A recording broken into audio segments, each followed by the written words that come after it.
said I got to say something, baby, hand me the mic. I said I got to say something, better hand me the mic. Somebody hand me a mic, cause I got to say something, so just hand me a mic. When I need to say something, better hand me the mic. I said I got to say something, better hand me the mic. You can't advertise junk food. They're saying what counts as junk food. Who's they? Fill me in more. The government. The government. Rodney, as they now call him. Rodney. Right, so what's Rodney said? They changed the junk food rules. So, Like officially through so basically, you can't advertise sweets to kids. They just, you can't say, hey kids, buy this high salt snack. Okay. But they added porridge, crumpets, and croissants onto this list of junk food So that week I went to have Asda do my shopping, and I bought crumpets and porridge. And the checkout lady went, "I see what you're doing there. It's exactly what I'm doing, love." What are you doing? And we got. I don't get it. Fuck the government. All right. Tell me porridge is junk food. Fuck you. What? So hang on. Hang on. We've just jumped straight in the deep end. Right. We've gone straight in the deep end here. Hang on a minute. Right. So let me. Right. I've heard this right. Okay. So, the government have said through the law and stuff. It's the advertising junk food regulations. So no more Mars bar adverts on the telly. There's always been these rules. Well, not always, but things like McDonald's can't advertise cheeseburgers to children. Do you know what I mean? It makes sense. I get that. But what warrants advertising? Okay, where do you see McDonald's on the TV? So you can't put on the Saturday morning cartoons for your kids and have them being bombarded with adverts from McDonald's and Haribo. Oh, so you were still... There's rules and regulations to stop that. So you're still allowed a McDonald's advert, yeah. But it has to just be at the right time of the day. Okay, what about bus shelters? So I don't know about that. So for our international viewers all around the world, konnichiwa, we in England have McDonald's adverts on bus shelters. We do. And kids go past it on the way to school, right? Yeah. So is that illegal? I'm sure there's rules and regulations around that. Right. What they did for these new rules is they added crumpets, ready-made porridge, where you put the boiling water in the pot, and croissants on this. So, crumpets and croissants aren't junk food. Fuck you. A croissant. It's buttery. A croissant is pretty much shit all the way through. It's buttery. Yeah. What nutritional values does a croissant have? It fills a hole in the morning, doesn't it? It does fill a hole. It does fill a hole. So does a brick, though. And it's only buttery pastry, really. But so I went to the shop and I bought porridge and croissants porridge and crumpets for my breakfast. Because you're a badass. And the woman on the checkout said, "I'll see what you're doing there." We got to a really nice conversation about raw milk and buying your eggs and meat straight from the farm. And it all sounds good, doesn't it? It all sounds good on paper, all that, organic this, and, you should get your eggs from local stores. All right, we've got the fucking time for that. This is the problem. I'm just nipping to the farm for my eggs. We all want to do it. It's having the time to do it. The nearest place I found for raw milk is about a half-hour drive from me. I just ain't got the time to buy raw milk. Right, let's bring it back even further than that. What the hell's raw milk? Straight from the cow. Right, so straight It's not pasteurised. They basically get out of the cow, filter the mud out of it, and you drink it like that. Right. It's lovely as well. Yes, it's so much creamy. It's creamier. Do you know, coconut water is quite thick and you can almost feel that there's full of nutrients. It's that kind of thickness to it. Is it? Really creamy. Right. Yeah. Lasts for ages as well. So when they pasteurise the milk, this isn't great viewing, but what do they do when they pasteurise milk? I think to pasteurise it, I think you've got to keep it. I think it's just below boiling, but I think there's a certain temperature where you get the milk to and keep it there. It kills off a lot of bacteria and germs, and because if you boil it, you're changing the milk into something else. Right. So there's a certain. I think they just keep it at a certain temperature. So it's heat, in essence, in heat. Basically, yeah. Right. So you know what this porridge thing you said? Yeah. Call me Rodney if you like. I agree with it. So I don't like porridge full stop now, right? But I can make a case for that, proper Scottish oats, where you just get a bag of raw fat oats. That's what I get, yeah. That's good stuff. Oats water, a bit of honey on the top. That's how I have porridge. Yeah. But have you ever had the Quaker oats sachets before? That's what they're doing. Right. It's that kind of porridge they clamp down on. That's what I have at work. I have the Quaker oats sachets. They're very easy, very simple to put together. I like it. There's added sugar, there's flavourings. Really? It's basically a dessert, is what you're having for your breakfast, yeah. So you it fills me up and I don't feel heavy after it though. The oats aren't going to be bad for you. There's no oats in it. It's like powder. It's like powder. That's all it is, like powder. There are oats in it. It's powder. It looks like... How would you make... If you were in your kitchen, how would you make apple-flavoured porridge where you just have to add water and it's dry, so you can put it in a container. It doesn't go mouldy. And it's sweet. Overnight, and someone just... Do you know what I mean? That's when you've got to start putting preservatives and emulsifiers and shit like that. I mean, in it. when you think about it, I like the sweet cinnamon one. And how the hell that tastes like sweet cinnamon? I mean, that works. I'd imagine I'd imagine you could do oats, a pinch of sugar, and a pinch of cinnamon. I think I'm doing better because when I first got this office job, I was always having like food from McDonald's and like bacon sarnies and stuff, and it's lovely, but it's not good to do. So I think I'd made a good turning point having this porridge as a sachet. But actually, you're telling me, and the government is telling me now, Rodney, it's worse for you. In terms of the porridge side of that, it was just like the pre-packaged stuff, like the Oats So Simple and the packets of apple flavoured porridge. It's probably got a lot of additives and shite in it. Yeah. I mean, it's better than a McDonald's breakfast. This is it, isn't it? But it's not as healthy as I thought it was, which is a shame. And would you rather give your kids one of those or American Fruit Loops? But like it's like comparison, innit? Like we've just used a comparison that a sachet of Quaker cinnamon sweet, barley porridge is better than a McDonald's. But then you could say, okay, a McDonald's is better than 3 lines of cocaine for your breakfast. Exactly. Do you know what I mean? Do you know what I'm saying? You up. You know what I mean? Yeah, where does the line go? Yeah, where do you go? Yeah. Yeah, look, it's a constant pursuit, innit? Stop. Hold up. Before we carry on, just a quick word from our sponsor. Do you have a business? Thinking about starting one? Dash, the bespoke web design and branding experts. When you have a business that needs a professional online presence, when your current website is starting to look a little outdated and tired, when you have an idea and want to see it brought to life online, that's where Dash can help. Dash create bespoke websites built around your business and its requirements, from exceptional e-commerce stores to sell your products online, to beautiful brochures showcasing who you are and what you do. The team at Dash will become an extension of your business. You'll be assigned a dedicated team who will help guide and advise from the initial design brief all the way to the website launch. Not only that, Dash provide full aftercare to carry out any changes, alterations or updates quickly and efficiently. It's like having your very own personal web development team 365 days a year. Dash understands that in today's world, the right online image, exposure and representation is the key to success. Book in a free, no obligation consultation with one of their experts today to see how Dash can make your online vision an online reality. Just visit www.dashmedia.co.uk or search Dash Media on Google to find out more. Dash, the bespoke website and branding experts. Do you know, it is trendy now, isn't it? Like, well, not trendy, but it's definitely like a thing now, like the healthy eating. It's just so relevant now. It's great. I love seeing trends like that. What I find puzzling is the chopping and changing of things. I think, who were we speaking to the other day? And it's like, in a single given day, you can see one person who is an absolute supreme shape, health, saying porridge, for example. Oats, so good for your heart, so good for this. And you're literally convinced this guy or woman looks like an Adonis. They look amazing. They eat oats for breakfast. Then you see somebody else who's in exactly the same shape, giving you a full speech about how crap is sprayed on these oats and the body doesn't process that properly and you should be eating lean meat. No, see, I made a video about the additives on TikTok and got a lot of pushback in the comments on this. But I was like, people say, oh, porridge is still bad for you because of the pesticides and things sprayed. And I think, well, yeah, but at some point I've got to get up and get dressed and go to work. I can't go in the field every morning and pick my oats fresh off the plant. At some point, I've just got to buy a bag from the supermarket and stick it in a pan in the morning before I go to work. You can get silly, can't it?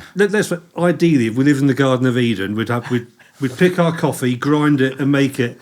And then we'd go and pick some fruit off the trees and we'd get some barley out the field. But we can't live like that. We've still got shit to do. Dead right, Rob. Yeah, you hit the nail on the head there. Like, it's all well and good, isn't it? All this talk. And, like, if you live in this magic Garden of Eden, as you said, grill it. We're great. Yeah. Fucking, fresh water from the Alps, It'd be great, wouldn't it? Yeah, just nip into the Alps for a cup of water, Yeah.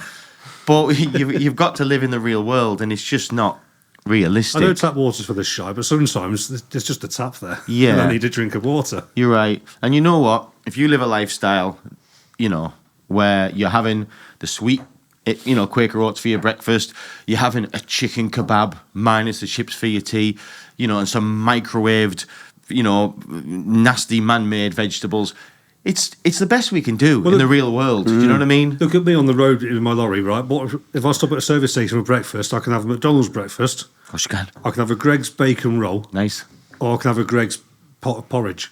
I know which one's better out of those three options. Yeah, of course. Yeah, it is literally, it's mad, isn't it? Like, I think we all try and pursue something that's unpursuable, really. How does that work for you? Obviously, travelling up and down the country all the time, and in all these service stations. Well, how are you trying to eat well?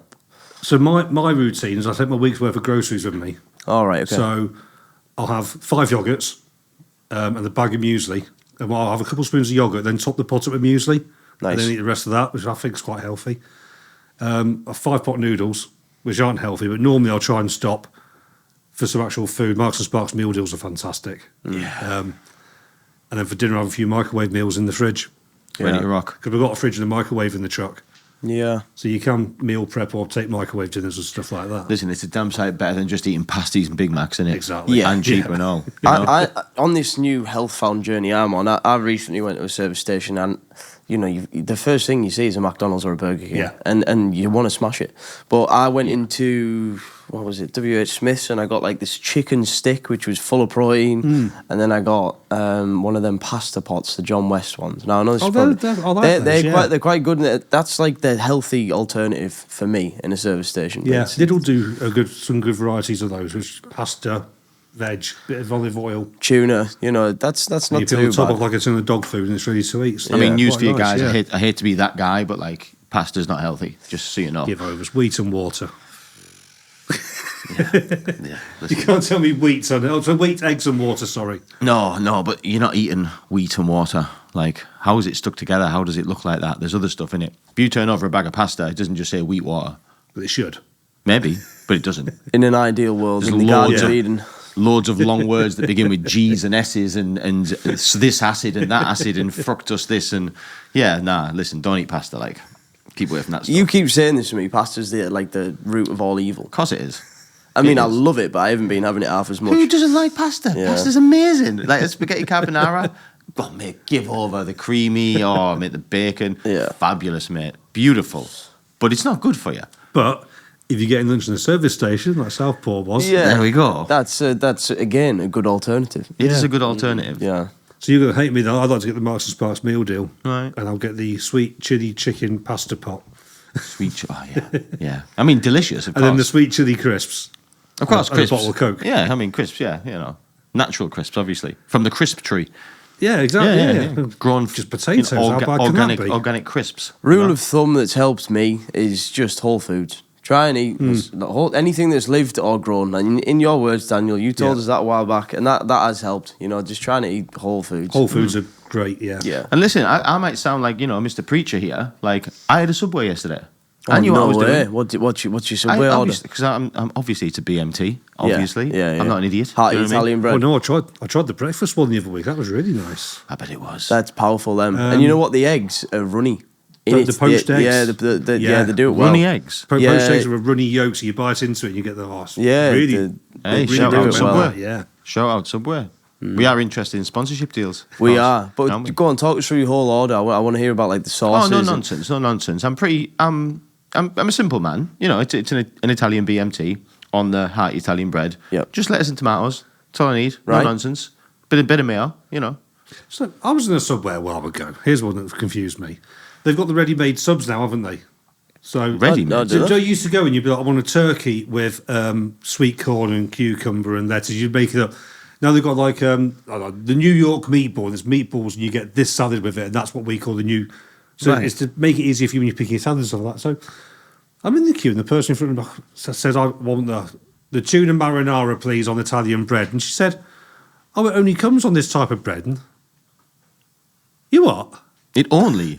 So the menu says, I'm totally making this up, but like tuna marinara, Italian bread, tuna mayo, lettuce, sweet corn, Right. that's what we call.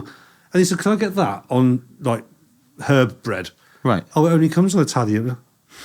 You what? You can't just. She's just not allowed. You can't just change the bread out and Right. put the same fillings in there. Right. Brilliant. You Brilliant. just got to read that. got You me. just got to read it out, don't you? Basically, right? Okay, I'll cheat the system. Can I have all them My meats? brother once got into an argument about McDonald's. It's one of those moments that's rent-free in my head. He'd ordered a large meal, but he wanted a cup of tea with it. Right. And they said, the tea only comes in a regular. He said, well, that's fine, I'll just take a regular tea. Oh, I can't put it through the till. well, can't you just put a large drink and just give me a regular I can't do that. I said, I'm the one losing out on this deal. Just charge me a large drink and give me a regular. Oh, I can't do that. And you go to a proper fight with them over it. Just take my money, give me the tea. Charge me for a large drink and give me a small one. Yeah, it's true. Mate, it's something that we get in our life. I don't know if you've experienced them yet, but big shout out to Brownie Points Kitchens. No, I haven't. These are both sent from the gods and the devil. They are, you know, like the best food is. Yeah, they live together, that they coexist in one this size brownie. Yeah, Brownie Points Kitchen is you know, it's God's vagina, is what it is. It's that good. I mean, it is absolutely it's sublime. Up there, like, it's up I've just there. come from church, Dad. I feel like I'm doing something really wrong here. Sorry. And I apologise. That was a bit above board. It was still early in the day. Sorry, Barry and Vicky, if you're watching this. Sorry about that. Yeah, it just came out. I can't help it. I'm trying to be a better man, you know, 2025 and that. But, yeah, it's the only food I've ever had that has, if you eat one, you feel a little bit of what Class A drugs do to you afterwards. Isn't it right, Southpaw? So you've heard? So I've heard, yeah. So I've heard, it's amazing. They pump you full of that much sugar. And again, it is delightful. I mean, they are absolutely delightful. Ooh, yeah. I don't know how she does it. I don't know how she does it. But I'm sure she's putting something naughty in there. I love cooking. I do lots of sort of roast meat and stuff like that. If I could cook things like that, I'd be so fat. Oh, no, yeah. Aren't they works of art? They look fantastic. Yeah. Shout out to Brownie Points Kitchen. Listen, if anybody is listening and you haven't experienced this, order yourself Brownie Points Kitchen. So if you get a sponsorship from Subway or Brownie Points Kitchen, I would like to come and be your tea boy every week. Thank you. Yes. You're more than welcome, Rob. You're more than welcome. More than welcome, Rob. Always welcome. Are we rolling, Southpaw? We are rolling. We are rolling. This, ladies and gentlemen, is a very special episode because I am right in saying this, right, Southpaw? I believe I've got my dates right? I think I know what you're going to say, and yes, Today you are correct. Is the first show of 2025, right? It is the first show of 2025. Listen, everybody, thank you for being with us. I've got a little thing, you know, it makes us feel old now. We've been rolling since 2023. Wow. Our first shows went out in 2023. Still feels new to me, this. Still feels new to me, too. But we have passed through 3 different years. So anybody that is watching, thank you. Anybody that has been on as a guest, thank you, including yourself, Rob. Listen, it's 2025, everybody.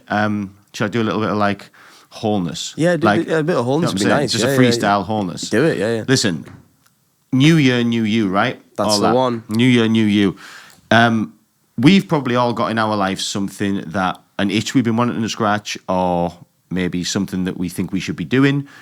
Maybe the other way. Maybe we are completely content with where we are in life, but whatever you are, wherever you are, this is a new year. Keep doing you. Anything's possible. Is that right, Southpaw? Very good, Daniel. Yeah, that's it. Listen, Rob, you're back.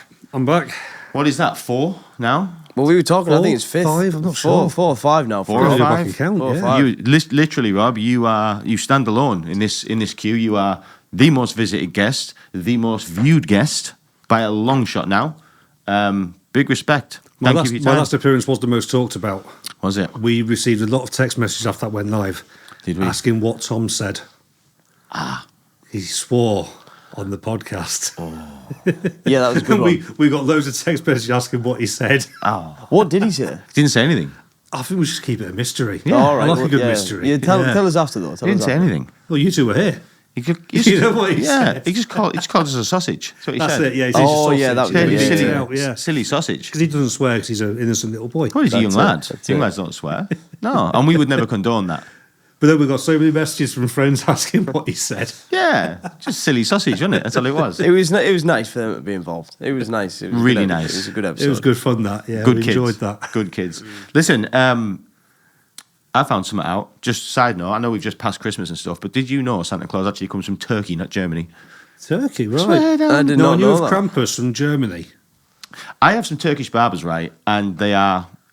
I don't know if this is the same for all Turkish people, and this might come across a bit racist. I'm just curious. Yeah. But my Turkish barbers, one especially, the owner, he is... Everything is Turkish. So anything you say is from Turkey, that. Okay. Literally yeah, anything yeah. is Turkey. Yeah. And you know what the off-it thing is? At first, I just thought he really digs his country. Do you know what I mean? And he's just really into it. Like, for the most part, like everything he's saying, he proves it. He probably has a claim to a lot of it because Turkey is around that cradle of mankind area of the earth, and you've got Christians and Muslims constantly clashing. Yeah. There probably is a lot. But I've met a lot of people from a lot of different countries who think everything's from their country. Yeah. I've worked with Indians, Maltese, Portuguese, Americans, and everything. Right. Oh, we invented that. Yeah, it's how it is, isn't it? Like, we always say we invented football, but I don't think we did we? That's Aztec, isn't it? Probably. Let me have a little Google. I think a game called football, I think, is British. Right. But a game where you were trying to kick something into a goal, I feel like that came from the Aztecs and the Mayans. We also claim that we invented boxing, right? Queensberry rules. Again, the thing called Marcus of Queensberry, definitely British. Right. But we weren't the first people throwing punches. There ain't no way Neanderthals weren't having bare-knuckle boxing matches. No. My stick. It's like saying we invented sprint, running races. Yeah. Nah. No. Kids invented that when they learned to walk. Yeah. Well, it was them naked Greek people, wasn't it? With the willies they used out. to wrestle naked. Yeah, weird. We went to Fountains Abbey a little while ago and they've got lots of statues there of naked wrestlers. Really? And the best thing about boys, they're so easy to make laugh. Obviously, yeah. So you just walk up and just... and they figure, I dare you to touch his ball. Oh, God. I didn't realise it was that at Fountains Abbey.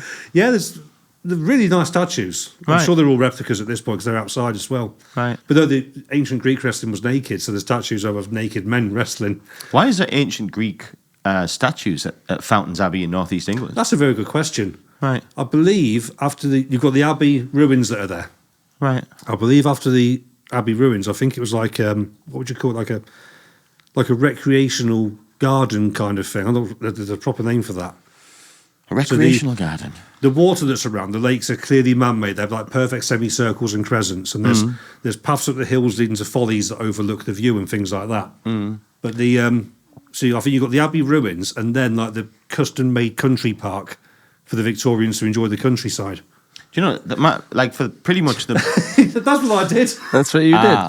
What is that woman sticking his finger in his bum? Yeah. Is that what's happening there? You weren't the first and you won't be the last, Rob. Right.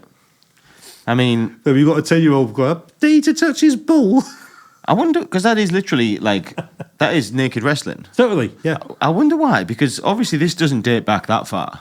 Obviously, I would say that it means you can't get an advantage off someone's, because one of the worst things you could do in a fight is be wearing a t-shirt, for example. Someone can grab your collar and throw you around.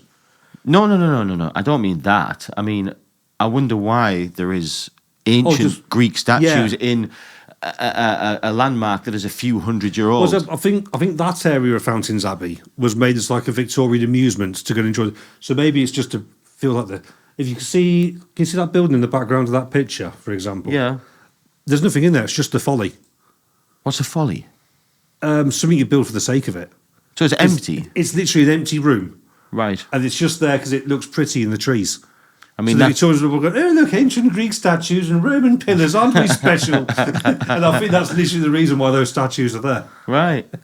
Well, it looks the part, doesn't it? It's a beautiful... We're National Trust members and we go there a lot and it's a beautiful place. But yeah, the lakes are all like perfect semicircles and crescents because they were clearly man-made just for walking around and enjoying the country. Is there like a castle there or anything else? Yeah, there's an Abbey ruins as well, which was a genuine monastery. Right. So it's an interesting place. You've got the genuine history of this Abbey ruins, and then you've got this custom-made Victorian country park. Yeah.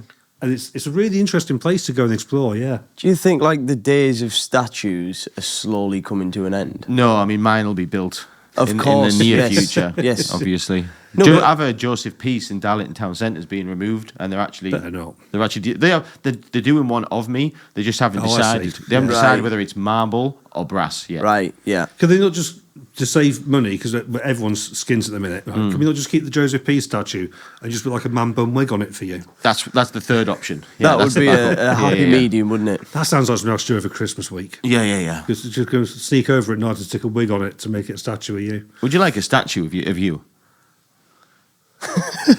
As much as I like the idea, I would rather have something built that's useful.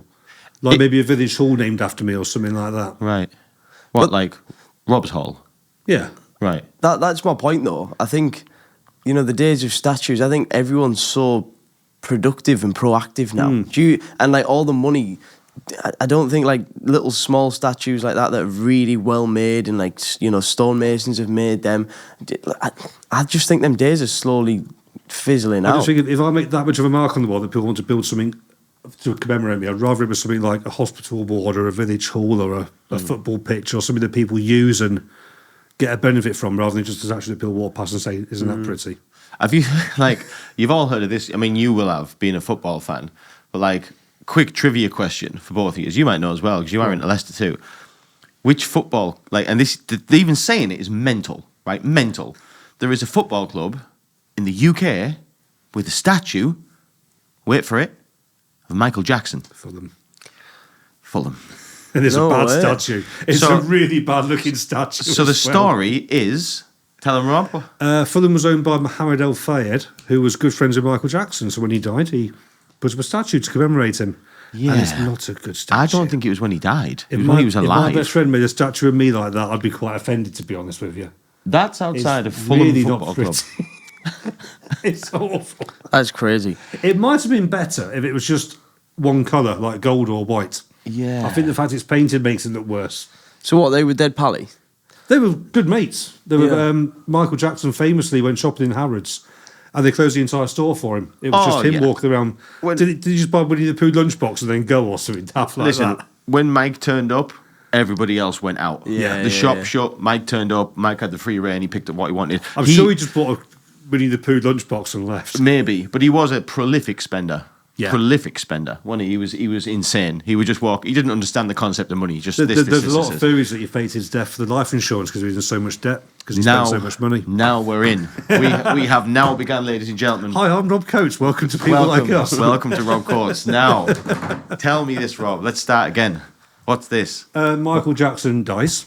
Yes, he does. The ambulance goes to the underground entrance of the hospital. People see a man walking out the back of the ambulance.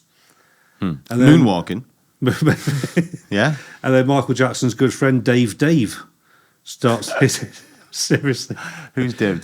Dave is a burn victim who was a very good friend with Michael Jackson, and after he died, he started doing the interview circuit a lot. Right. With a very similar voice to Michael Jackson. Why he talks like this? And obviously, this? being a burn victim, it's quite easy to cover up a lot of facial features. MJ looked like a burn victim. And then there was that mystery man at Michael Jackson's funeral. Which mystery man? Near the front of the funeral with all the celebrities and family. Okay. There was a man that no one really knows who he is, but he was there watching the funeral. But how does this? How does this compare? Okay, Dave, burn victim, get it. Man at funeral, get it. Yeah. How does this relate to MJ not being dead? Well, there's also quite recently one of Jackson's kids had a birthday party on a private yacht. Okay. And there was an unknown man on that yacht in a long sleeve shirt. Now Jackson was allergic to sunlight. In a long sleeve shirt, hat, and sunglasses, taking part in this birthday party on the yacht. Right. So basically, the theory goes Jackson was in debt, big debt. Big debt. That tour he was doing, I can't remember what the tour was called, but they did that movie, This Is It. Great film. But basically, he plans this show, he sells out the O2 for however many nights in a row it was. 40 odd nights. And then dies. Yeah. You've got the insurance you've got the show cancellation insurance, you've got the venue insurance, you've got the life insurance. Right. So and we now know that there's lots of private islands where you can do whatever the fuck you want. Yeah, there is. That's true. I don't know. All these fake deaths, right? I know there's been a few of them. Like obviously there was the Tupac one, blah blah blah. There's countless. You could go on forever with these fake deaths. I don't believe them. No. Man. No, man. People do autopsies and shit. MJ's dead. You've got to go a bit Occam's razor sometimes, which says that the most likely story is probably the correct one. Probably. There's going to be outliers, but generally speaking, the most likely, the one that makes like the fewest assumptions and leaps of faith is probably the correct story. Probably. So the correct story is probably that they fucked up his medication and he died of an overdose. Yeah. He was big into drugs though, wasn't he? Not like... I think he needed it. Yeah, not getting off it. Painkillers and things like that. Coming up and down, It was prescription drugs from his doctor that killed him. Yeah, it wasn't. And they basically just got the dosage wrong. It was his, he took something like through an IV drip to go to sleep. Yeah. And that's what it was that got him. That's it, yeah. So at least it was a peaceful death. He passed away in his sleep, that's right? True. Yeah, that's true. Yeah. But that's what they say it was, that it was a high dose. And that's the story that makes the least amount of assumptions and leaps of faith. So it's probably actually what happened to him. What's your view on that doctor? Like, do you think he should be, told off like he was? this is where the American system's awkward as well, because Jackson was a paying customer. And a big And one. there's got to be a certain pressure on there to keep a paying customer happy. So I've recently just started getting private healthcare. And I was saying to him the other day, I wonder how easy it is now to get a sick note. If there's any pressure on those GPs to say, he's a paying customer. He's not asking for drugs, he's just asking for 2 weeks off work, just sign it and give it to him. I wonder if there's that pressure on in private healthcare. Have you tried it? No. Right. I've not even had an appointment since I started getting this healthcare. Out of curiosity, Rob, because it is something that I've toyed with, what made you decide to go private on healthcare? Because any government-run business is generally quite crap. Right. And I'll tell you, I won't. I don't know what company it is, but I'll pay £30 a month. I've got a GP 24/7 on the phone. What, you ring? I ring. We go on a video call. I go, here's my symptoms. Look at this, doctor. And they either say, you should do this or prescribe this, or we'll make an appointment to see someone face to face and get a further look. Right. And then for my £30 a month, if I need treatment, they go to the NHS and they say, can you do this in 6 weeks? If the answer is no, they put me through a private hospital to do it. Really? Which for not very much money a month is brilliant. Brilliant. I will not wait more than 6 weeks for a medical procedure now because I'm paying this. Did you have to go through an assessment first? No, Nothing. it was all over the phone. Really? How old are you? Do you smoke? Do you drink? Do you have any illnesses? Right. Here's your policy. It'll cost this much. Wow. That is And interesting. honestly, if you've got even a part-time job, why wouldn't you get private healthcare at that price? You would. Do you not think that a lot of people say that in the end, that I think you say it, that in the end that's going to be the way that we'll end up like America? I think you need a basic service. Like, if you fall over in the street and break your leg, Yeah. you hope that someone's going to pick you up, take you to hospital and set it. There should be a basic level of service somewhere. But anything after that basic level, I think it's right to pay for as well. You know this private healthcare thing, right? Well, like, you know, obviously you pay this £30 a month. What happens if, let's say, God forbid, you needed a big operation? Yep. Do you have to pay for that? No, it's covered. It's like an insurance policy. Right. That's crazy. That's really good what you've got It's there. like I pay about £25 a month for my house insurance. If it catches fire, they replace everything. Like, I know somebody, right, that doesn't have private healthcare, right? And lately this person did have nothing serious, right? It was, I don't mind telling you, it was a cyst. They had a cyst, right? Yeah. And they started with the NHS, but it was just getting nowhere. Like, they were going in, like doing, it just wasn't fixing the problem. This has gone on for about a year. Anyway, this person then has had enough, got direct in touch with, I think it's Bupa, is it, or something like that? That's one of the companies that do it, yeah. Or something like that. There's another company anyway, I don't know. Long story short, it all moved really quick. Somebody else went in, they had a look at it, blah, blah, blah. And within sort of 3 weeks, this like quote came through, and like the operation was like $4,000, like for this removal of this cyst. And like, so you're saying your £30 a month does away with these bills? That's it, yeah. That's pretty fucking worth it. Yeah. That's how the insurance policy works, isn't it? I guess so. As I pay about £25 a month for my house. If it catches fire and lose everything, Yeah. it all gets replaced. That's how insurance works, yeah. I mean, why is it? I mean, I might be asking a silly question here, but the whole America healthcare is a nightmare. I've heard this like so many times. They pay fortunes, it bankrupts people. Why is that so expensive over there? I think where America struggles is because Because there isn't an alternative. They I can write their own think check. because it's all private businesses and the hospital knows everyone's going to be insured, they charge what they want.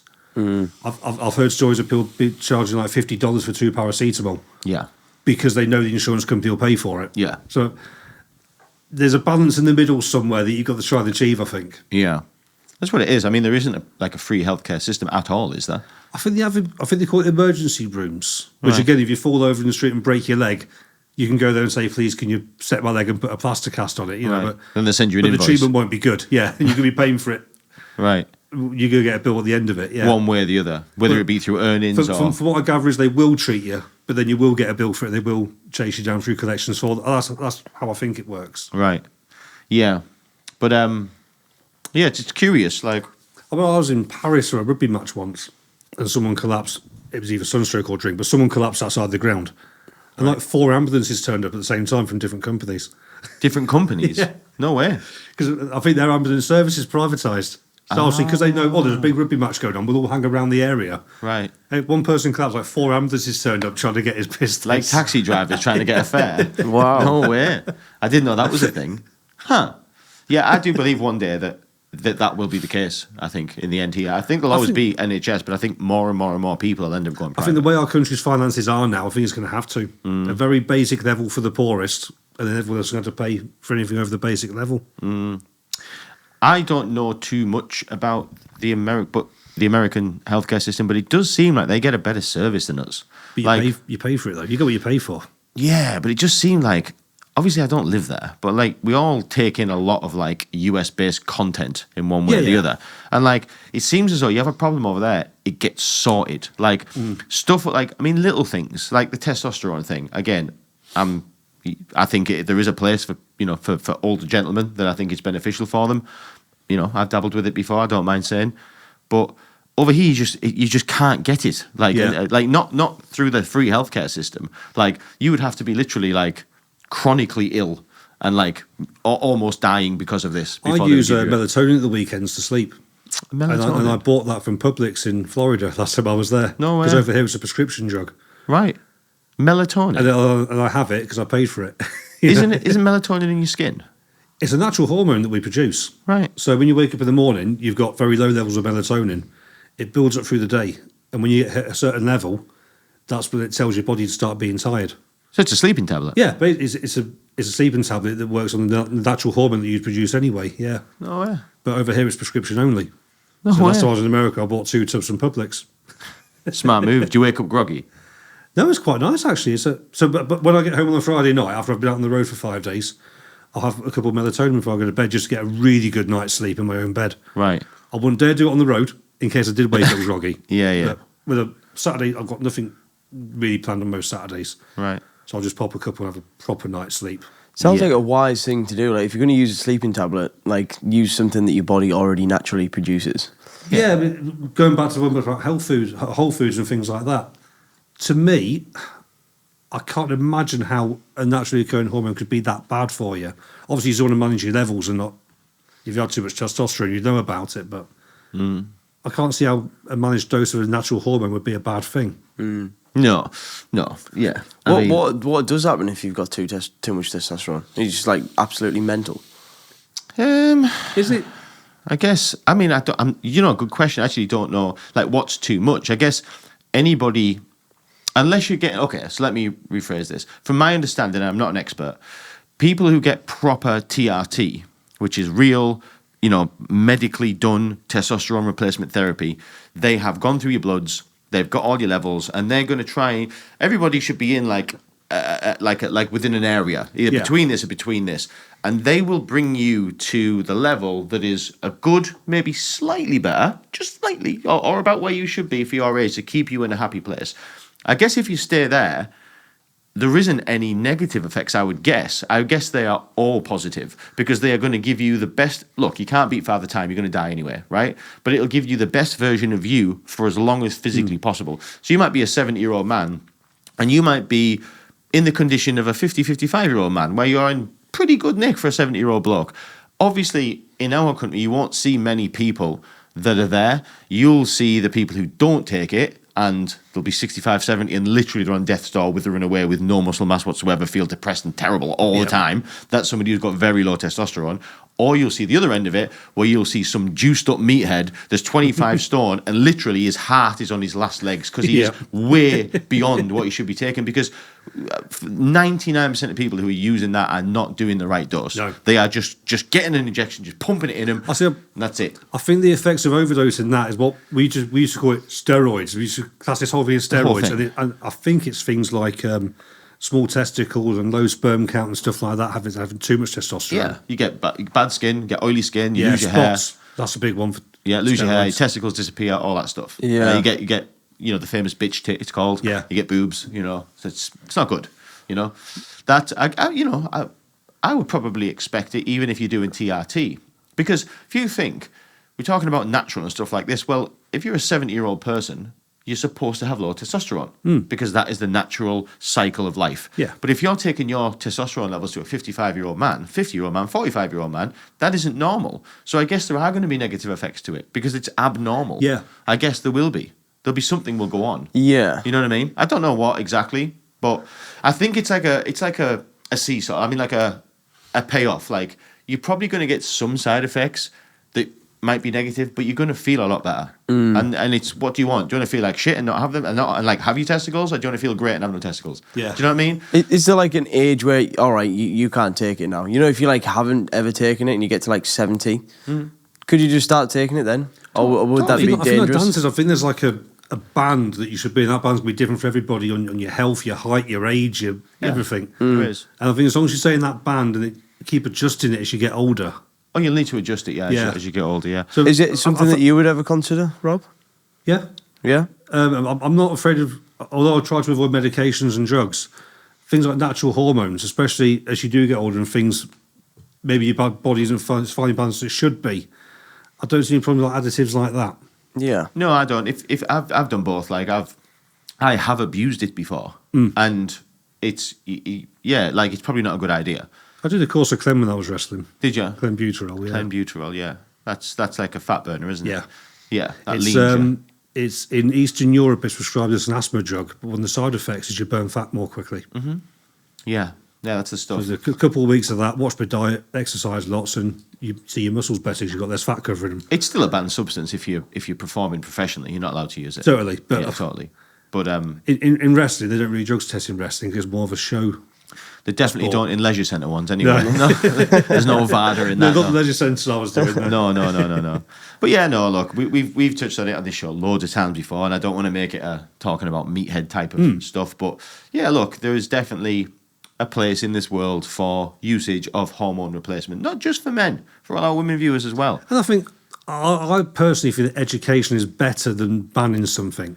Totally. If you've got the full, here's the positives, here's the negatives, here's what could go wrong, make your decision. Like, Rob, don't force things on or force things away from people. You might know this. So, like, for our female viewers as well, we obviously talk about, because we are boys, this is a sausage fest, but on the other side, like, ladies go through the menopause, right? And they get given estrogen, don't they? Yeah. I was going to say, isn't there something that, like, my nanny used to whinge about this. Well, not whinge about it, but she used to say, again, this is out of my realm, so I'm not a lady, but, like, she used to point at, have you ever heard of Joanna Lumley before? Yeah. Right? Obviously, like, you see her, right, on the telly, in her 70s, right? And she's so full of life and so alive, like this. And like my nanny used to say, because she's getting the good stuff. And my nanny used to say that basically there is a drug or drugs that exist so that ladies after menopause can get the right hormones into them to make them feel like a young lady again. And, I think Madonna probably owns a factory for that stuff. Yeah. Yeah.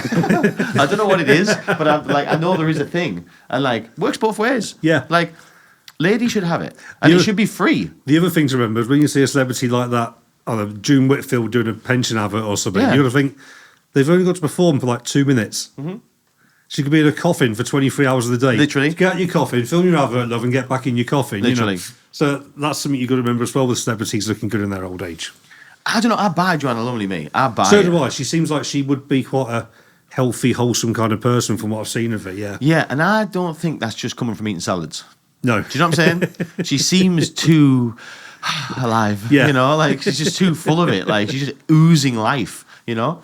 And I think there is. I mean, like, we'll never hear about it unless we all end up billionaires, you know? This is it. We're your friend if you do, Rob. Yeah. You know what I mean? But, like, I do believe that there is, in inverted commas, the good stuff. And I believe people are getting the good stuff. Yeah, what you pay for. Yeah. And again, when you've got that money, just because it's legal in this country, doesn't mean, like my melatonin. I can't get it in Britain, but I could fly to America and get some. And if you got that money, I could go every month and pick some up if I wanted to. Literally. Yeah. But it just happens I can only get there once a year, so I buy as much as I can on the way back home. I mean, in fairness, if you went down the right streams, you could have it posted over. I'm sure. I'm sure. If you knew what you were doing. Yeah, exactly. Of course you can. But yeah, the good stuff. If anybody knows what the good stuff is, please get in touch because I'm more than interested. You'll try the women one as well. Why not? You know, why not? Why not? Have you tried just tweeting Joanna Lumley from people like us? Yeah, what's that again? Just go on the people like us social medias and just at Joanna Lumley. What's the good stuff? What's the good stuff? Yeah. Yeah. She might answer. Get it done, guys. Get it done. Give her a message. Right. What else has been going on, Rob? What have you heard? What have I heard? What's on the grapevine at the minute? Well, we've had, I watch you. By the way, anybody that is listening, get onto Rob's TikTok. What is it? Stardew Resident. Stardew Resident. Funny, insightful, conspiratorial, sometimes factual. And probably all of it at once. It's more my stream of consciousness. Yeah, great videos. Often with his feet up in a truck. That's it. And just it's as if it's like the sort of process is it sounds just like your thoughts. You know, it sounds like it's like your brain. Like you just see his toes on top of the steering wheel like that, just ticking away with little socks on. Sometimes you'll see like a yard where he is, or he's waiting for something, and he'll just go, right, and he'll just boom, and he's just off with his thought. Like, and some of it is like, never, do you think? Well, the one that I did quite recently, I enjoyed doing, was we might be in the middle of another Alex Jones is always right story arc here. Okay. So let's start with the premise that Alex Jones is always right. Right. He was right about the gay frogs. Hang on, whoa, hang on. You're not coming in with he's right, but we'll come back. Right, stick a pin in it. Alex Jones is always right. Yeah. Before we come back to the pin, what do you mean frogs are gay? So one of the big Alex Jones meme is him screaming on his InfoWars show, "They're turning the freaking frogs gay." I've heard this. And everyone laughs at him about, gay frogs, you idiot. Right. It's a fertiliser pesticide called atrazine, which they spray on the crops, and then the rain washes it off and it goes into the rivers. Atrazine changes the gender of water life, like frogs and fish. So the males become females and it harms the reproduction of the species. So everybody's a female. So everybody laughed at him for shouting to turn the frogs gay. Technically, he was wrong because it's turned them all female, but I think the idea is there. So that's a fact.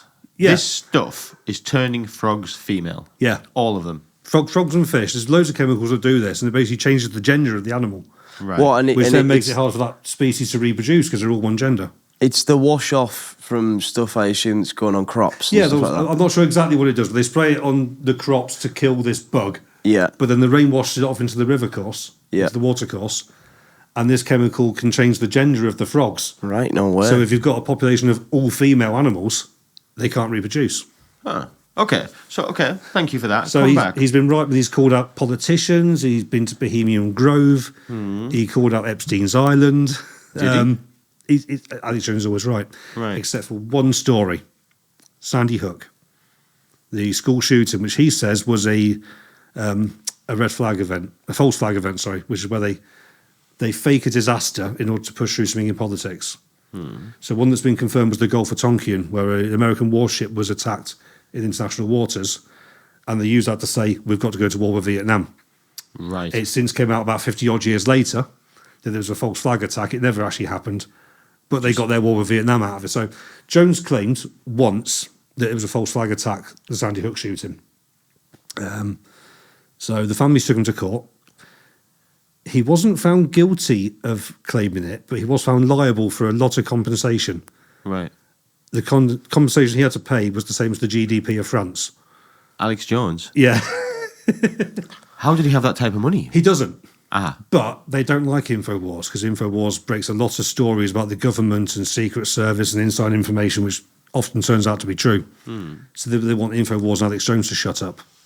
What's the Sandy Lane shooting? What's that? It was just a school shooting from a British looking at America. There was another school shooting, and he said, "I believe this is a false flag attack." So it never really happened. He believed the victims were actors, and it never happened. Well, so that's what they say he claimed. Right. There's a lot of grey. You'd have to go back and watch it to get exactly what he said now. But end of the day, he is liable for compensation of the GDP of France. So to help pay for this, they've made him close InfoWars and sell it off. So it was a closed envelope auction where you put your bid in the sealed envelope, the highest bid gets it. Can you just expand on InfoWars, what exactly that is? InfoWars is his... So he's been a journalist for a long, long time now. InfoWars is his current business. It's just a streaming website where it's presented like a news podcast. He has a 3-hour show every day. The next presents on for 3, the next presents on for 3 hours. And they talk about the news from their perspective. Right, okay. Which for him and his character means screaming a lot, quoting the Bible, and somehow at the end of it being right. Yeah. He's really good. He's fantastic. He's hilarious. He's a great watch. Even if you don't believe me, he's a great watch. So they do this sealed auction for InfoWars, and it got won by The Onion. Do you remember them, the comedy website with the fake news? So I'm still not following what this show that Alex Jones did. They did an auction. They've auctioned off. They've basically said you're bankrupt because you owe all this money. You have the show said that to no, Alex Jones. The judge, the court. You've got to Right. pay this compensation. Right. You can't afford it. Right. So you have to shut your business You have to shut and him sell it forward. to the highest bidder to try to pay some of this Got it. compensation. Okay. So they tried to take his business Yeah. off So him. it's a sealed, closed auction. Right. And The Onion won it. The Onion, the comedy website. The comedy website. Got it. Okay. I'm with you. Turns out they weren't the highest bid. Huh. The highest bid was about twice what they offered, but the families decided it was the best bid. Ah. Which feels more like they're not trying to get the money out of him, but they're trying to take the piss out of him by saying, we bought InfoWars. But they said a closed Yeah. auction. So that means closed means no one can see. Obviously, until you open the bids and go, that one won. Yeah. Huh. So they've gone, that one won, and everyone's gone, that one's more money. Yeah. Right. And now it's just, so this whole case, it's felt like Alex Jones is wrong. Yeah, Alex Jones is losing, he's got to pay his compensation, he's lost this case. Right. And it's just starting to turn around now. We think, hang on a second, they've sold his assets to pay this compensation, but not taken the most money for. So if you had the bailiffs come round to your house because you hadn't paid your car payment, they'll take your telly and they'll take it to auction. Whoever pays the most, £500 for the telly, that's £500 off your debt. That's what that's. They wouldn't take £300 for your telly. No. If someone was bidding £500 for your telly. Just because they like that person. Because they want the money to pay your fine off. Yes. Yeah. Right. And it's just starting to swing around to something really weird's happening now. Right. Huh. And I think I've been following this. I'm just thinking, let's just keep watching this space because I've got a funny feeling it's going to swing around to go to his favour again. Do you think? What? You mean, when you say his favour, you mean the court of public I feel opinion? like the story arc is just starting to turn now to him maybe winning this case after all. But he can't win it because he's lost it, right? He was never found guilty of saying these things. He was just found liable for the compensation. But, okay, so has his business now been sold to the Onion? No. How? Because the judge blocked it, saying that wasn't the biggest bid. Right, so it's now gone, it's now still. I think they've got to auction it again now. Right. That sounds proper dodgy. Yeah, it just Doesn't seems it? like there's Yeah. so many moving parts here that Yeah. aren't fair play, really. That's mad that the government have that sort of So the way power. they found him liable for the compensation is they said, we need all the paperwork pertaining to how much money you made from this claim. And he's like, well, I'll broadcast like 20 hours a week and all of our money comes from selling supplements on our store. I don't know how much money I made from just one article. It's just me talking and then people go on the store and buy things. Yeah. So he gave them all the paperwork. They said, that's not the right paperwork. That paperwork? That's not the right paperwork. Oh, do you know what? You're taking the mickey now. You're liable for it. No And way. he's like, I don't know what to give you.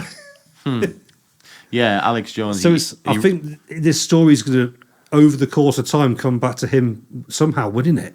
Right. I think really cases of, for the most part, they're really won and lost in the public's eyes, really. Like, Isn't that like amazing though that he's getting like sued for all this money, like the GDP of France, just because of something he said? Yeah, well, what happens to freedom of speech? Yeah, like in the land of the free. You're allowed to be wrong. You're allowed to offend people. Yeah, I would. I wouldn't say I never would. Maybe I see something dodgy, but if you'd say to someone, your relative didn't get shot, you're talking shit. You're allowed to say that. yeah. You're allowed to offend them. Yeah. You're allowed to be chastised for it. And how do you put a monetary value on what hurt you've caused someone by saying that? Yeah, it's impossible. Yeah. I mean, how would he quantify how much money? Like that thing you just said. Like, how could you even quantify how much money one's made from one statement? You upset me with £1,000 worth. Yeah, It's a really weird thing. that's a 10 grand insult. But the way he got found guilty is very similar to how Donald Trump got found guilty of rape, or didn't. Whatever that was. He was accused of rape and sexual assault by, what is it, Stormy Daniels? No, it was E. Jean Carroll, something like that. No. So the story goes, in the 90s, he met this woman in New York, Right, took her into a dressing room of some big famous department store and shagged her in the dressing room. right. And Trump said, well, I owned the hotel across the road, so we could have just gone there.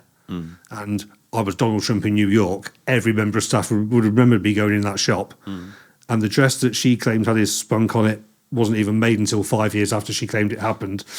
So he basically said, I didn't do it. He was found innocent of rape and sexual assault, but guilty of libel for saying that woman's line about rape and sexual assault. He got found innocent for the claim made against him. Yeah. So that's the end of it. But then liable for saying she's lying about that claim. Right. Well, the only way that could work is if they're saying, okay, you didn't do it, but she did get raped by somebody, and you saying it didn't happen is offensive, therefore we're suing you. That's the only way that can work. Yeah, so it's... It's all corrupt, isn't it? It's crazy. I do want to briefly touch on the Rogan and Trump podcast. Oh, you had a couple of thoughts on that, didn't you, Rob? Well, the man Trump is. So I was listening to Rogan on another podcast just afterwards, and he was saying that Trump basically walked in, sat down, spoke for 3 hours, didn't have a sip of water, didn't go for a wee. After 3 hours, went, "Oh, is that the time? I've got a rally to do. See you later." And they just went over to a rally and did that for another few hours. How'd you do that at 77? It's insane. If somebody told me that Donald Trump is actually not a human being and he's a machine, I wouldn't be surprised. He is, isn't? Yeah. Like, I don't know how he does it at his age. It doesn't work out. He lives on Diet Coke and McDonald's. The good stuff, mate. This is another thing for the good stuff. That's what he's on. He's on the good stuff. Like, yeah. How on earth is that possible? Like, he doesn't work out. He's never done anything. He's produced his superhuman son. Barron's about 7.5 foot now, isn't he? Yeah.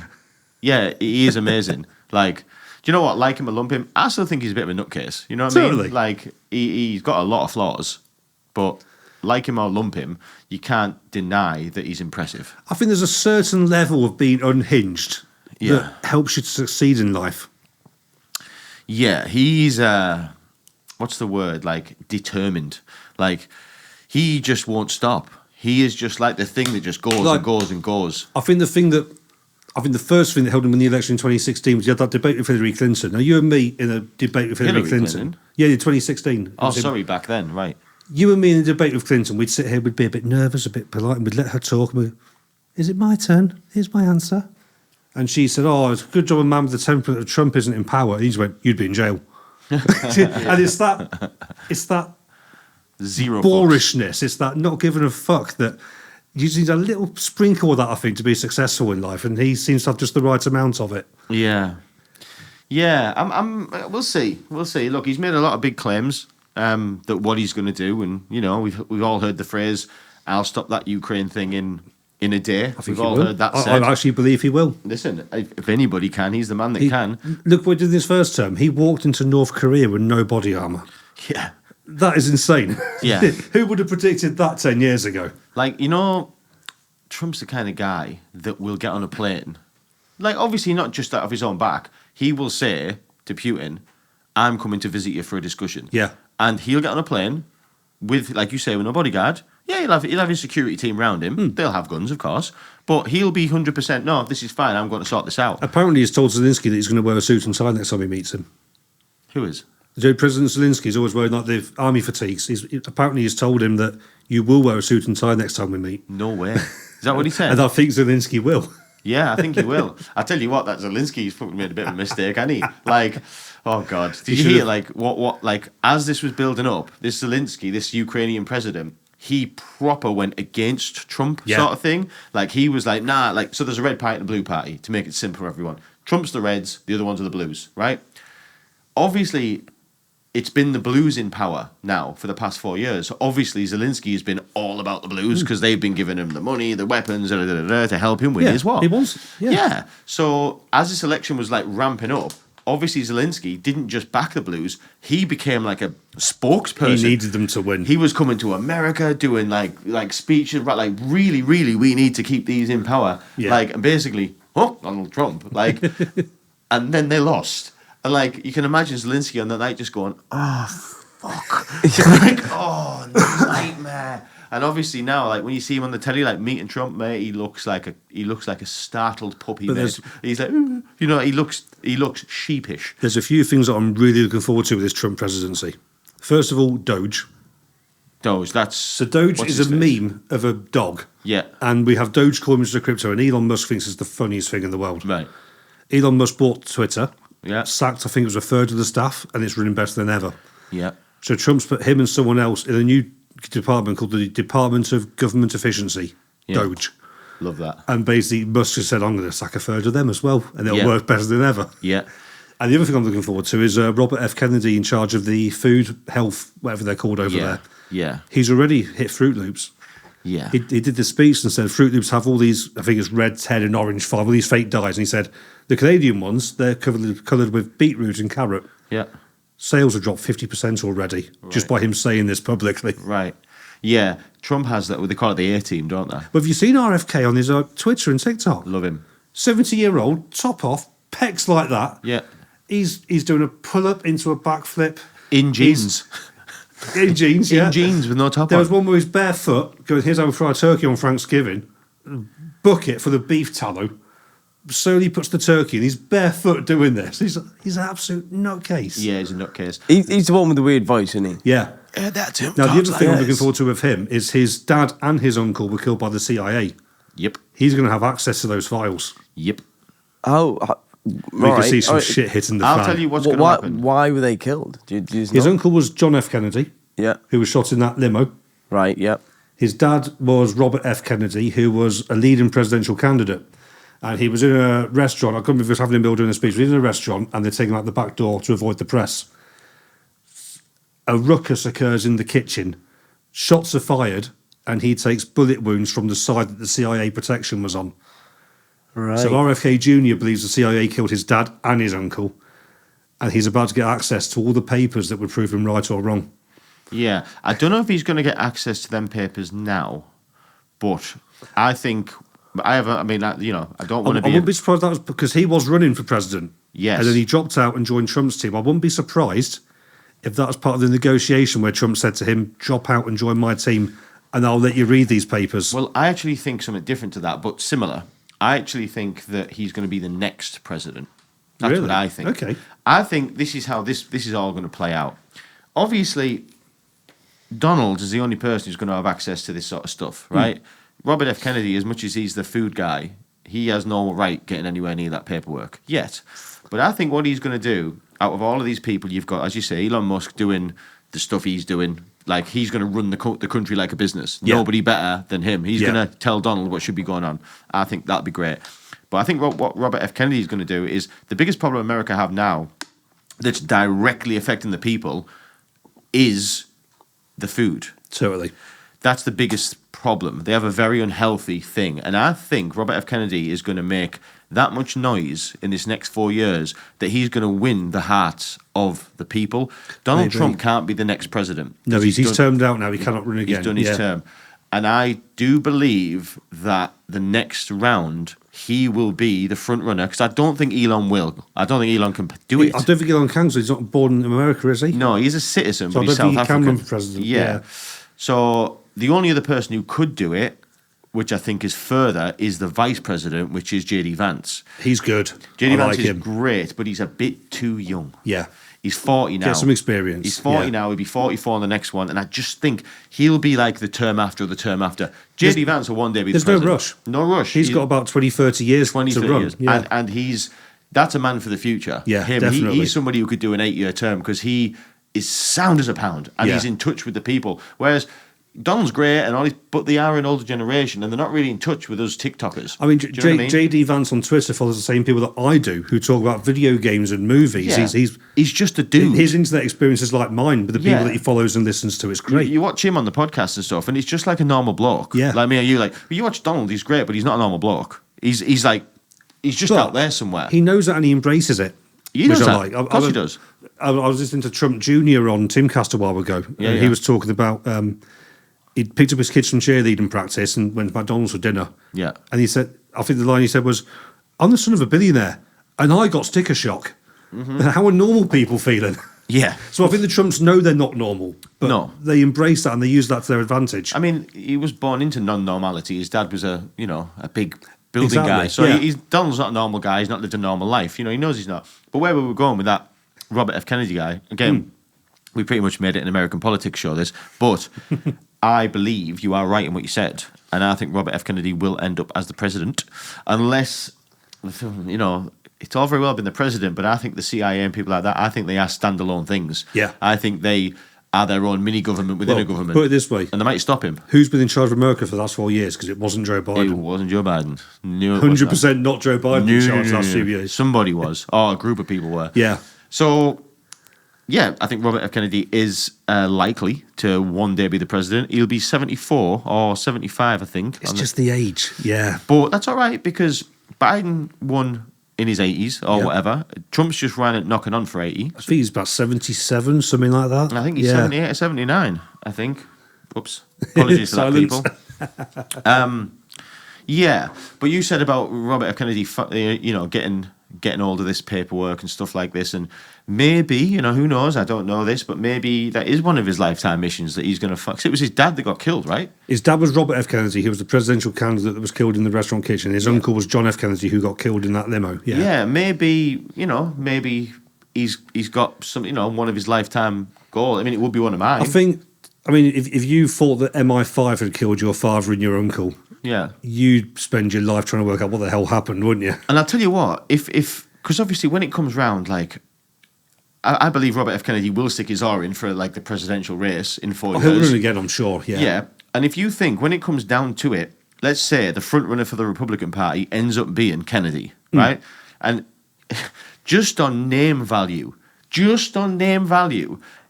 when you've got Kennedy versus, it doesn't matter. You can pull any name out, unless there's another Clinton that we don't know about. They've got to find a Clinton or a Bush or David Obama. Do you know what I mean? Like, unless you've got a proper name, like the Kennedy name is just like he had, you know, he liked sex and drugs and shit. The original Kennedy, apparently, allegedly, he had some, you know, cruxes. He was a young man living a dream. He was a rock star. All the Kennedys love women. Yeah, he was a rock star. Do you know what I mean? He's living a rock star life. Why not? Let's go. You know.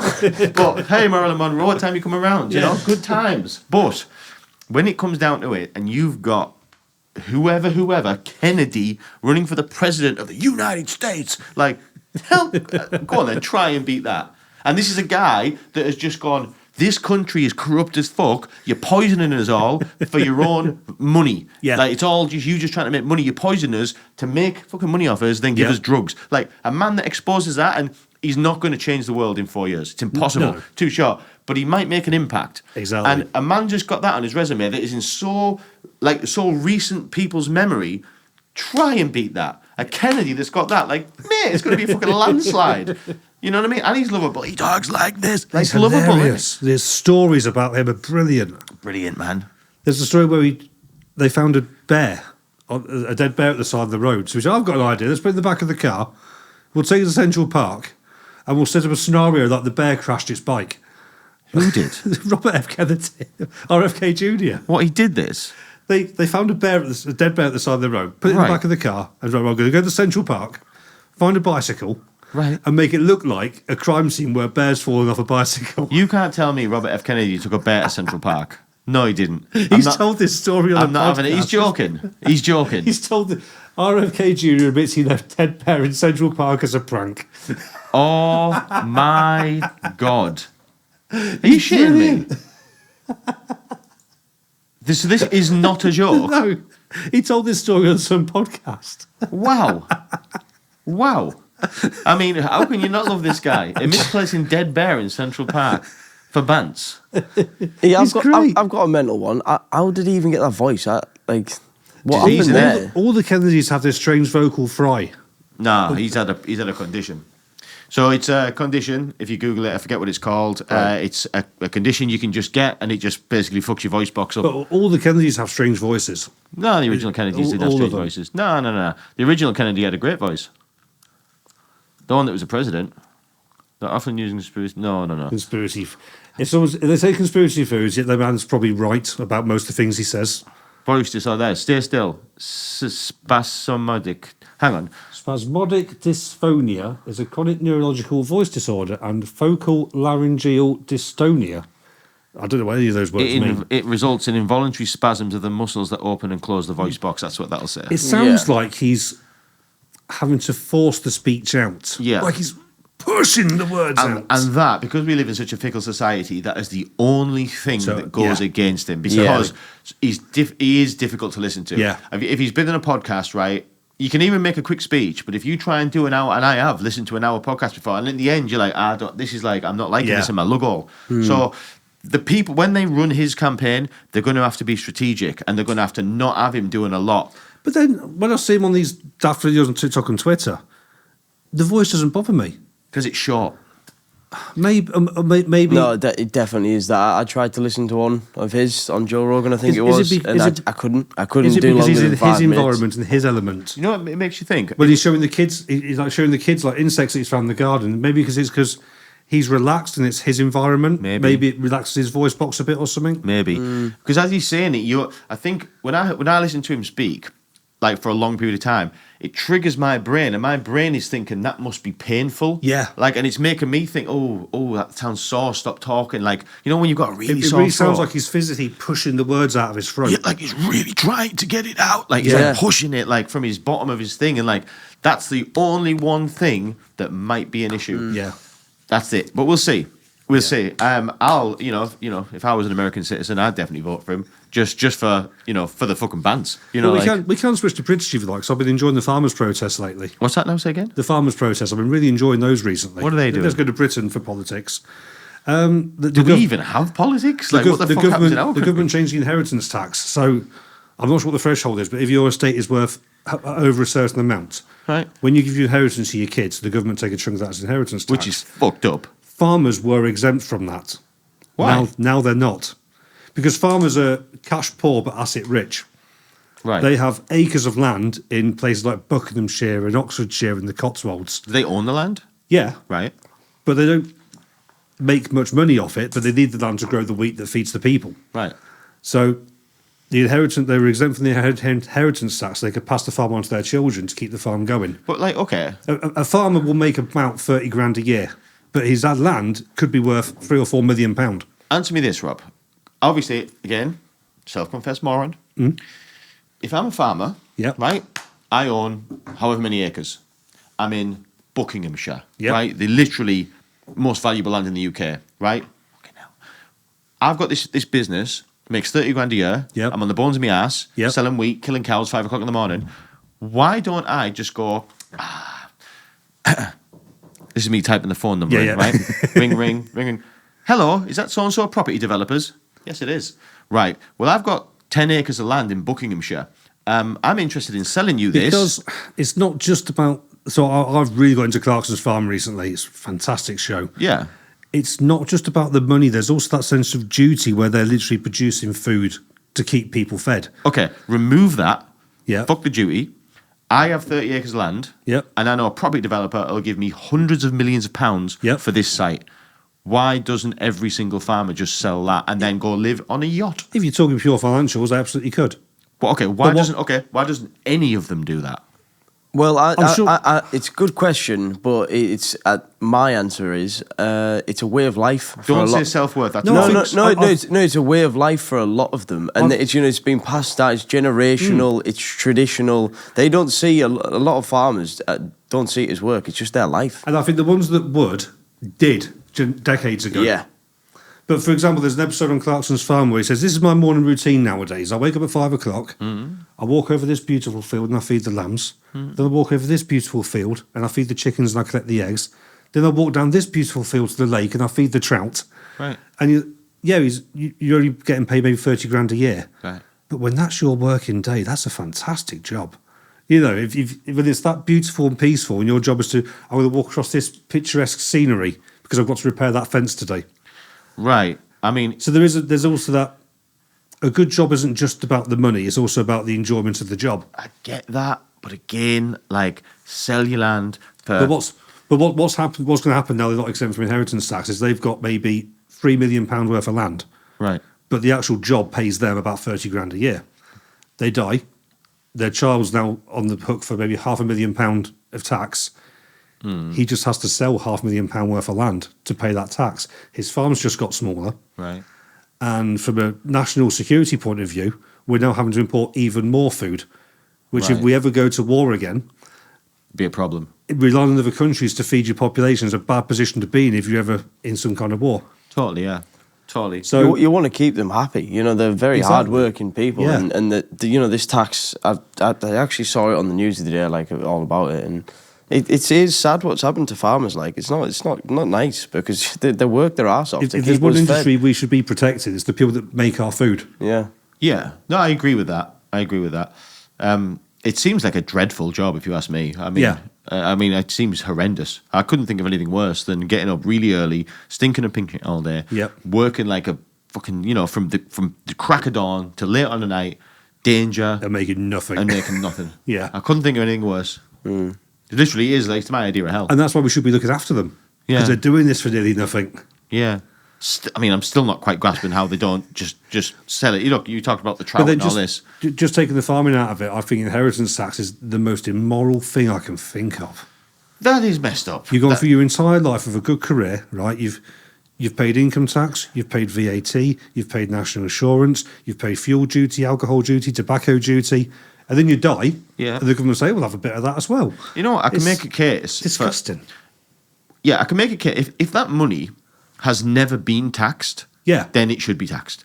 But if you are trying to tax already taxed money, what the fuck are you talking about? Exactly. You can't do that. Right, we've taken a chunk of it already, and now because you've managed to save a lot, we want a bit more because you're not allowed that much. Like, mate, no, man. Congratulations, you've got through life and made a bit of profit. We'll have some of that as well. Yeah, man. It's brutal. Man. It's terrible. It's minging, isn't it? Isn't it like, I mean, there is loopholes, isn't there? Like, all of a sudden, you can all of a sudden become a citizen of the Cayman Islands. Well, this is why some people don't like Clarkson, because he said he was buying the farm to get around inheritance tax. Yeah. But then if you watch his Amazon show, he's really fallen in love with farming. He has, yeah. It's really won him over, and it's a fantastic show. Right. And now I think he's a full-blown farmer now. I genuinely think he's going to be a farmer until he dies now. He seems to really love it, He does, which is really surprising. I never thought he would, because he was... Jeremy Clarkson, right? He started sort of life as like a city slicker, really. Like his career, he was a journalist. He said some very interesting stuff about Brexit recently. He was saying when his previous life, when he was a journalist and a Top Gear presenter, he lived in London with the hoi polloi. Yeah. And he was like, oh, how can these oiks be against Brexit? Don't they know what's happening? And then he moved to the countryside and got down and dirty with the real Brits and went, oh, that's why they wanted Brexit. Yeah. He's sort of done a 180 changing the turn. social circles really seems to have turned him around, definitely, yeah. It's been a really interesting arc on his story. Yeah, it's literally like a game of two halves. Yeah. One extreme to the other. Fleet Street, like you say, penthouse apartments, Lamborghinis or whatever. The biggest car journalist in the country. Literally. Writing a couple of books a year. Literally, Slick Rick, like the finest things in life. Yeah. You know what I mean? Fancy stuff. He lived a fancy life, and then all of a sudden he's covered in pig shit. But I've been certainly behind the farmers on this. That's the one industry we need to be looking after and keep us all fed. Well, I think one of them, I watched an interview with one of them, and he said, we will take this further. And we should. He says, we will take this further, and there are a lot of farmers, and we're all united. Look at France, where the muck spreaders covered all the government buildings. Well, it's just like... They've got the equipment to do that. If they just stop providing... Yeah. Oh, yeah, will they? There's a lot of issues will occur really fast. So it's like... Yeah, they eat this guy, made a good case. And what's the saying? Is it civilization's 3 meals away from revolution or something like that? I haven't heard that the idea is if the people can't eat for 3 meals, they start looking to authority and saying, where the fuck's our food? Well, yeah, you can imagine. It wouldn't take very long as salvation for us to turn and say, oi, we need some food here. Yeah, imagine all of a sudden every supermarket, every takeaway, everything just stopped. Yeah. How soon would it be before people started burning the place down? Exactly, yeah. Imagine by the next day. Just no milk. Just going into the shop and there's no milk now. There's no milk. Mm. Well, there's been the milk boycotts, hasn't there? There's no eggs. Is there anything like, because I don't know this, but like, obviously, like, what we eat, right, is at the moment, I imagine, is a combined between stuff that's from the UK and produced in the UK and stuff that's produced overseas. Yeah. What's the ratio? Like, how much of what the average English person gets is homegrown? I don't know about that ratio, but... Like, would we miss it? Because if it's like 10%, it's like, we'll be fine. Even the fact that it's cheaper to import something, to me, is shocking. Like, I don't know how it can be. We lost our North East steel industry about a decade or so ago. Yeah. And the fact that it's cheaper to get steel from China on a ship than it is to make it here blows my mind. Yeah. It shouldn't be that way. The UK produces around 60% of the food it consumes by economic value, but less than half of the food on plates is actually homegrown. The UK's food supply is made up of domestic production plus imported food. So, in essence, about half, a strong half of what we have is grown here. But what so happens? We wouldn't starve. If the farmers packed it in, we're not starving. No. What happens if the world says, actually, we don't like Britain, let's stop sending them food?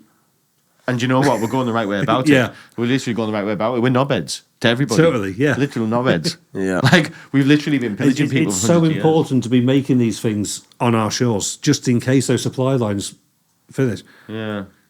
Yeah, we've got vast fields of oil and gas, and we rely on Russia. We have oil. Yeah, the North Sea's full of oil fields and gas fields, yeah. Is it? Scotland's so oil rich. Huh. And we choose to import it from Russia instead. Well, is that a fact? We generally don't get on. Scotland is very oil rich. We don't get on that well with the Russians. Why are we relying on them for our energy? Yeah. Are we still relying on them now? Yeah, big time. What? Hang on. And we've just done that. Hang on. We've had to. And we've caused all that problem. Well, we've played a part in the involvement. We all heard about, floppy hair going over and stopping the peace talks and all that. What, and Russia is still supplying us? Yeah. Right. Right. I think we should probably look at that. I think the phrase is joined up thinking, and we're not thinking, we'll go and stop that. What about the energy? We'll deal with that later. Right. Okay. That's strange. That's puzzled me, that. Yeah. But I've never heard that claim or that fact before. I didn't know we were oil rich and gas rich. When Scotland were doing their independence referendum, one of the arguments was, we've got so much oil, we don't need England. I mean, do you know what we should do, really? I mean, we shouldn't do this, is probably the thing. But, like, back in the day, when we had problems like this, what we used to do, right, is get our rifles, right?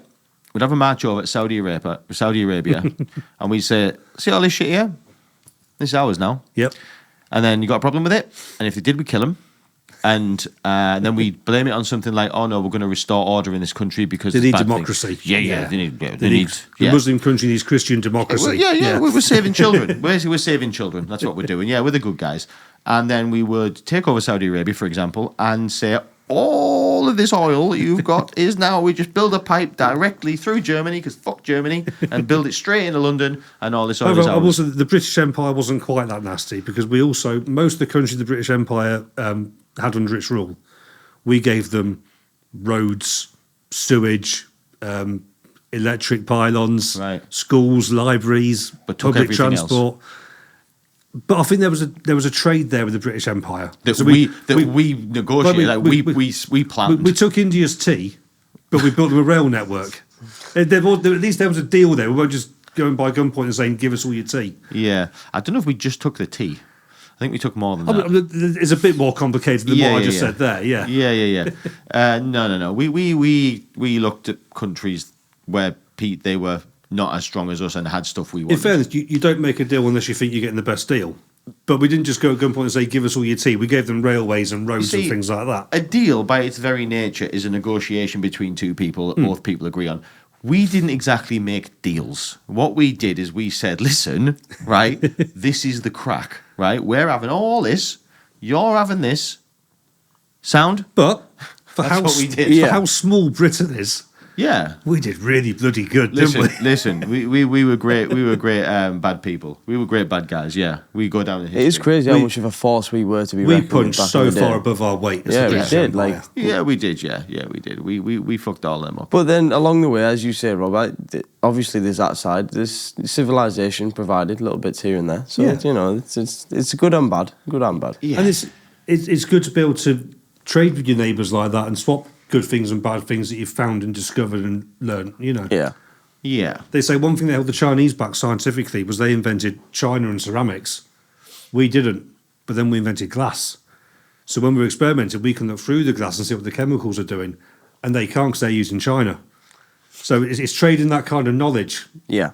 I've never thought that before. Like, how up your own arse do you have to be as a country to develop a material and call it after yourself? Oh, I bet it's not called that in Chinese. Man, what's it called?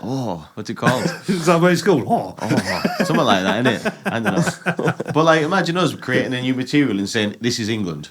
Like, you know what I mean? What's that made of? It's made of England. We should. Like, that is proper up your own ass, that, isn't it? Yeah, it is. China's making something called China. Yeah.